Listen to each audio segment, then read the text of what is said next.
U.S. Secretary of Energy Chris Wright touted the Trump administration's efforts to unleash the next American nuclear renaissance during his tour of Idaho National Laboratory today. Local News 8's David Pace has more on the Secretary's tour of the National Reactor Innovation Center Dome facility and the fuel conditioning facility at the INL. David, sounds fascinating. It was. The Secretary of Energy visited the Materials and Fuels Complex earlier today, 35 miles west of Idaho Falls. It marked his final stop in a tour of all 17 national laboratories in the Department of Energy.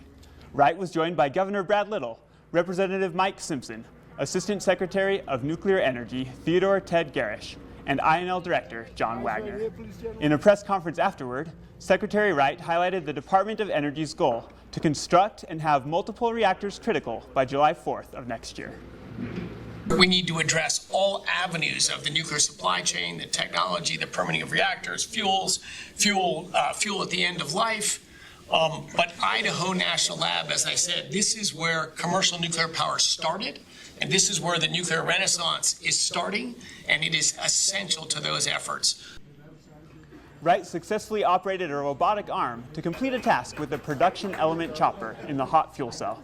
Governor Brad Little also highlighted tech companies' interest in pairing data centers with small modular reactors to meet their high energy demands. Somebody's going to do this in the world. And the somebody is maybe going to be the Chinese if we don't do it right here. And we have got to win the battle on where the next generation of power comes from. We'll have more on artificial intelligence at Idaho National Laboratory and the lab's cutting-edge research tomorrow. Live in the studio, David Pace, Local News 8. Back to you, Linda and Doug.